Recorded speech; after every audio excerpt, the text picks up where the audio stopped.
올리고 그날 심사를 하고 그리고 24일 날 대한민국 국민이 모두 다 의문을 제기합니다. 7만 페이지란 어느 정도입니다. 200페이지짜리 책 300 AI가 아니라고 알려주었음에도 불구하고 국민의힘에서는 AI라고, 가짜뉴스라고, AI를 동원한 가짜뉴스라고 이야기했습니다. 그래서 저 국회의원 서영교를 그들이 법적 조치했는데요, 제가 다시 되받아치겠습니다. 나경원 국회의원이 AI를 이용했다, 서영교가 이렇게 얘기했는데 나경원 의원에 대한 고소장 접수했습니다. 이것은 송원석 국회의원에 대한 고소장 어제 접수했습니다. 그리고 유상범 국회의원에 대한 고소장도 접수했습니다. 그것을 알려드리면서 간단히 읽어보도록 하겠습니다. 윤석열의 내란의 연속선상에 있는 것은 아닌가 이렇게 지적하면서 서영교가 법사위에서 제기한 여러 가지들을 관련해서 AI라며 허위사실을 유포한 나경원, 유상범, 송원석을 법적 조치합니다. 조희대 대법원장의 사법 쿠데타, 대선 개입 의혹, 국힘당의 정치 공작 의혹 모두 수사로 밝혀내야 합니다. 저는 국힘당 원내대책회의 등 공식적인 회의석상에서 허위사실 공표를 통해 온 오프라인, 언론 및 유튜브 등 SNS에 수많은 기사와 영상이 유포되도록 한 나경원, 송원석, 유상범 등 허위사실 적시 명예훼손 혐의로 고소하였음을 국민들께 알려드립니다. 나경원 의원은 19일 국힘당 원내대책회의에서 더불어민주당 서영교 의원이 AI 가짜뉴스를 이용해 5월 2일 이재명 당시 대표에 대한 대법원 판결 이후 처음 의혹을 제기했고 5월 14일 두 번째 의혹을 제기하며 영상을 틀기 시작했다는 취지로 허위 내용을 발언했습니다.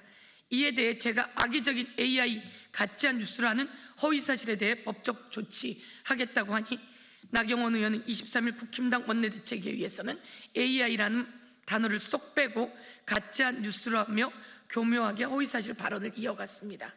송원석 원내대표는 19일 국힘당 원내대책회의에서 제보란 것이 허위사실을 유포하는 개인의 목소리 또는 변조되거나 AI가 만들어낸 목소리일 뿐 조희대 대법원장과는 아무런 관련조차 없다는 것이 확인되었다고 단정하며 저의 명예를 훼손했습니다.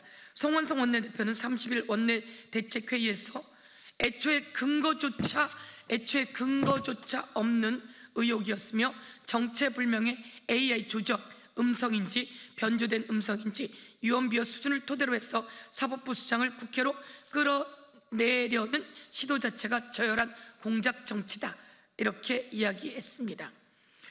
허위사실에 기반한 악의적인 발언을 거듭하였습니다.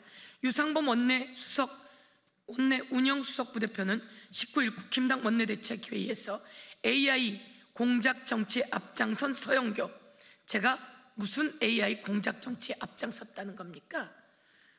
저를 AI 공작 정치에 앞장섰다며 민주당 의원들과 유튜버들까지 끝까지 법적 책임을 묻겠다라고 유상범 수석이 이야기했는데 AI로 조작된 가짜 음성을 제보라고 속였다라고 이야기했습니다. 저는 AI로 조작된 가짜 음성을 제보로 속인 적이 없습니다. 유상범 부대표는 23일 원내대책회의에서도 조희대 회동설이 녹취 조작 거짓 선동으로 드러났다. 음모론 주동자 서영교 의원은 제보 출처를 지난 정부 민정라인에서 유튜브에서 여권 고위직으로 오락가락하며 혼란만 키웠다라고 이야기했습니다. 저는 이렇게 혼란을 키운 적이 없습니다. 5월 1일 제가 받은 제보는 구여권 고위직의 발언이었음을, 그리고 그것을 현역 국회의원이 저에게 제보했음을, 그래서 제가 5월 2일 법사위에서 의혹을 제기했음을 다시 한번 명확히 밝힙니다.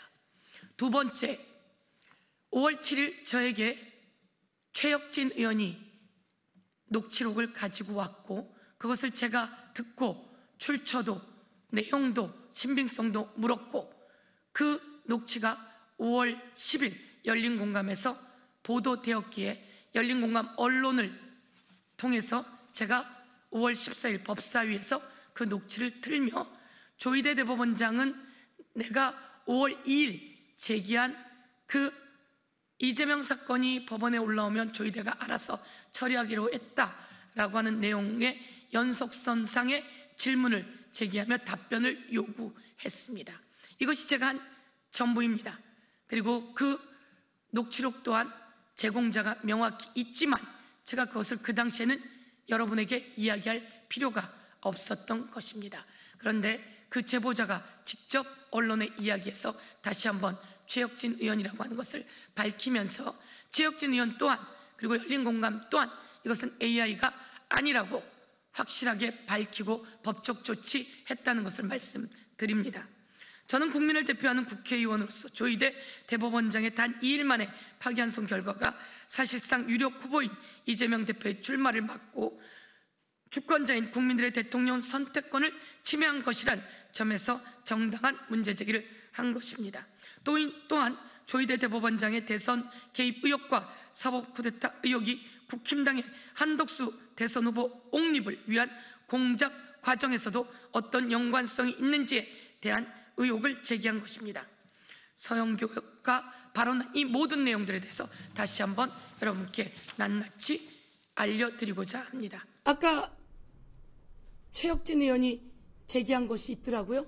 그거 한번 보시면 되실 것 같고요. 제가 이렇게 보여드리고 싶은 것은 김충식이라는 인물이 어떤 사람이냐, 이건 2019년도 사진인데요. 안창호 지금 인권위원장 했던 사람이죠. 안창호, 김충식, 황우려, 이때 황우려가 국힘당 비대위원장입니다. 그리고 두상달, 이 사람에게 동그라미가 쳐져 있어 누군지 잘 모르겠어요. 한번 찾아보십시오. 제가 보니까 가정연합 이렇게 써있던데 이쪽이 무슨 종교하고 연결되어 있는 것 같아요. 이게 조찬기도회, 동부 리더스 클럽 조찬기도회라고 하거든요. 2019년입니다. 김충식이 이런 인물이고요. 훨씬 더 많은 자료가 있는데요.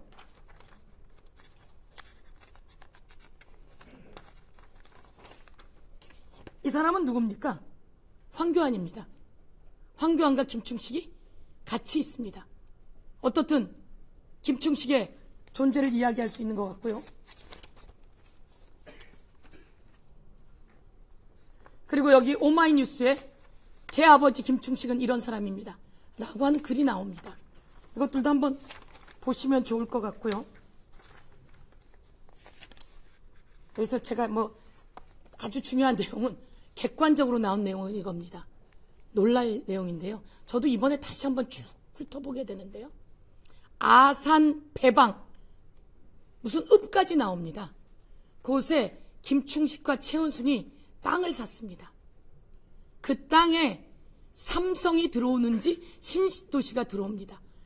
2000년대 초반에 땅을 사는데요. 아산 배방에서 그 땅을 샀고 그 땅이 무슨 판사의 제보로 땅을 샀다고 하는데요. 그 땅이 신도시가 들어오면서 삼성이 들어오죠. 왕창 뜁니다. 그래서 30억에 사서 돈을 왕창 법니다. 근데 그때 계좌 30억이 있는 그 통장은 돈이 별로 없는 통장입니다. 참 신기하게 그렇게 되고요. 중요한 건 여기서 한 가지. 아산 배방이 어떤 데입니까? 아산 배방.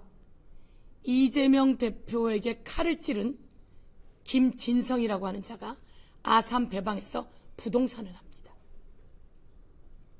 전 깜짝 놀랐습니다.